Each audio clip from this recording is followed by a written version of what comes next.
Hey guys, doing a quick update here from Portland. This is Kelli Stewart here, just giving you guys a quick update on the afternoon. There's a good group of people inside the courthouse. That's been great to see. All the same people that were there for the last trial are in there showing support, so thank you Sherry with Readout News for making the trek down here and trying to get the coverage, and also to the Cannons for making the trek down here. And John also for coming, and Lee and Becky and Luana. It's good to see everybody showing up to support these guys. So let's see. There's so much that some days I just want to say you guys got to come down here and experience this stuff for yourself, because it's absolutely sickening. It is absolutely sickening to sit in these courtrooms and listen to this judge talk about our constitutionally protected rights and our founding fathers and how sacred the old documents are that she wants to preserve by granting these people a trial by jury. The only reason these people are getting a trial by jury is because the government hasn't chosen to remove that yet. The government has chosen in other areas, like with their misdemeanor charges, to refuse them the right to have a trial by jury. So when she sits there and says to the jurors, thank you so much for being here, you guys are a part of history, you're what our founding fathers wanted to set into place for the people of this country to be protected by a jury of their peers, and all I hear is this, because I know that as much as she wants to say that it's our right to have a trial by jury because the Constitution says so, the Constitution says a lot of things that Congress has allowed to be altered or abolished by making it a new law, right? The law that you have to register your guns. The law you have to ask permission to hunt. The law that you have to get permission from the judge to find out if they're going to give you a trial by jury or not if it's a misdemeanor charge. You guys, there's so many things. There's so much hypocrisy in our courts. For anybody who doesn't realize that we are absolutely at war with our government as far as fighting for the Constitution and our constitutionally protected rights go, if you don't know this by now, it's because you have been sucked into apathy and you are choosing not to look around at the suffering around you. Josh Martinez could potentially spend 6 months in jail if he is found guilty. If he pleads out, he's going to spend 45 days in jail. 45 days that our tax-paying dollars have to have him in a facility being held. Why? Because he wouldn't give up his date of birth. You guys, this is absolutely ridiculous. He is not... Our jails are not meant to keep people in there who have pissed off the police. Our jails are meant to keep people in there who are a threat to the public. A threat to the public. The men in this courtroom in Portland, they are not a threat to the public. They are a threat to a tyrannical government. All right, 12 jurors are going to be picked. They're going to have the juries in place by the end of this week. Opening arguments are going to begin next Tuesday, no court Monday for President's Day, and then it will go Tuesday through Friday. Every other week, it will only go Thursday or Monday through Thursday because they have Fridays off. So next week it'll be a little different. It'll be Tuesday through Friday. Opening arguments beginning on Tuesday. Every other week after, Friday's off. She's anticipating this case to go 4 weeks. She said a few things to the jurors that just really made my stomach turn. One of the things she said is, everybody in this courtroom has a lawyer. Okay, we're talking about people here, right? Everybody in this courtroom has a lawyer representing them. Each of the 4 defendants have a lawyer representing them. Jason Patrick is representing himself, but he still has standby counsel that he can refer to if he needs any assistance. And then they said the government also has lawyers representing it. That caught my attention when she said it, because she just got done saying everyone in this room has lawyers representing them, people. The government has lawyers representing it. How can you be taken to court by an inanimate object? How can you be taken to court by an it? There is no victim here, you guys. They occupied a public facility. How does that affect the government? How can they be getting taken to court by the United States of America, the United States of American government? Does that not seem a little bit crazy to anybody else that they occupied a public facility? It's not the manager of the facility that's taking them to court because he's suing them because he couldn't come to court that month. That I could understand. Okay, let's go to court. Let's determine if they had the right to be there or not. But to be taken to court by an inanimate object is just ridiculous. Another thing she said is to the jurors that bugged me is she said, your role as a juror is the most important role in this democracy. It's listed in the Bill of Rights of our Constitution. It's a sacred role that's protected. Your job is to look at the evidence. That is what you decide on.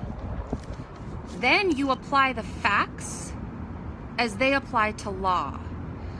The law will be explained to you by the court, whether you agree with the law or not. Your job is to determine if the evidence shows that the law was broken. So, do you need to head in? Okay, all right. So going back to that, so you guys say we have the right to a trial by jury. This is a really good thing, right? You only should consider this sacred, that we have a jury of our peers. If the jury of their peers can use their own brains to decide if you are guilty, truly guilty of a crime or not, you should be able to use your own mind, your own conscience, your own understanding of our God-given rights in this country. But what they've done is they've perverted this by saying, this is what makes us so much like China that people don't want to admit. They say, well, in China you just get killed, right? In America you just get incarcerated the rest of your life. Who has more rights? Those who got killed in China or those who got wrongfully incarcerated the rest of their lives? And the government made money on them while they were incarcerated.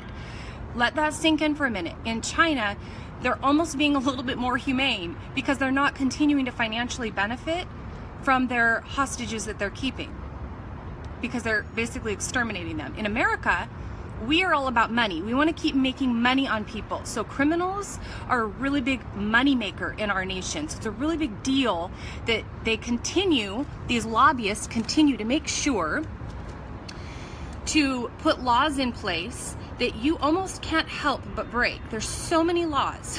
There's so many laws. Try to make lotion and go and sell it on the side of the street. You'll find yourself in jail. There'll be copyright infringements. There'll be mislabeling of infringements. There'll be all kinds of things that you did that you broke restrictions and found yourself in jail, because our government makes money on criminals. On their definition of criminals, they make money. If a law is unconstitutional and one of our legislators and our wonderful lobbyists get it passed and get it put into place as a law, and you hold on to your God-given rights listed out in the Constitution, and you say, I am not going to be swayed from our founding fathers and the law, the document that you say is the supreme law of the land. I'm not going to be swayed from it. So you stand on that. But then you come into court and you say, it's okay because I'm going to have a jury trial, and the jury is going to see that I was breaking no law in the Constitution. But then the jury is told that the court is who explains to them the law, and that it's not their job. She said, it is not your job to determine whether or not you agree with a law. It's your job to determine if the person broke it. Do you guys understand that old saying, first they make criminals and then they prosecute them? Have you guys read 3 felonies a day? First, this nation makes criminals and then it prosecutes them to make money. And that's exactly what we have happening here. We have Americans who abided by the Constitution, stood up to the government in Harney County and said, we now have to occupy this land because you're using it to abuse people. And see, we're Christians and we love our neighbors, so we can't let you keep doing that. Our founding fathers wouldn't want us to let you keep doing that. There goes my notes. So we're going to come in and we're going to do what our founding fathers told us to do. But then you're going to go and you're going to prosecute us, and you're going to lie to the American people and say that they get to determine our fate because it's constitutionally protected. But the act in which we did by occupying the refuge was also constitutionally protected. This is called hypocrisy. It's called hypocrisy, okay? So sitting in these courtrooms and hearing her talk about our founding fathers literally made me want to throw up. Our founding fathers said that we could overthrow our government if they became tyrannical. Our founding fathers said the federal government was not to own land, that was supposed to be reserved for the states. Our founding fathers said the right to keep and bear arms shall not be infringed. What is so confusing about shall not? When I tell my kids, you shall not leave after 5 o'clock at night, and at 5:30 they leave, and they say, well, the sun hadn't set, you said 5, but it wasn't dark yet, so it was kind of like it was 4:30. No, I said shall not. You're grounded. This isn't confusing for my children, and yet it's confusing to our government because we've allowed them to take and pervert what the Founding Fathers planned for a free people. It's sickening. I'm sorry, that's a little bit of a rant, but it's just disgusting.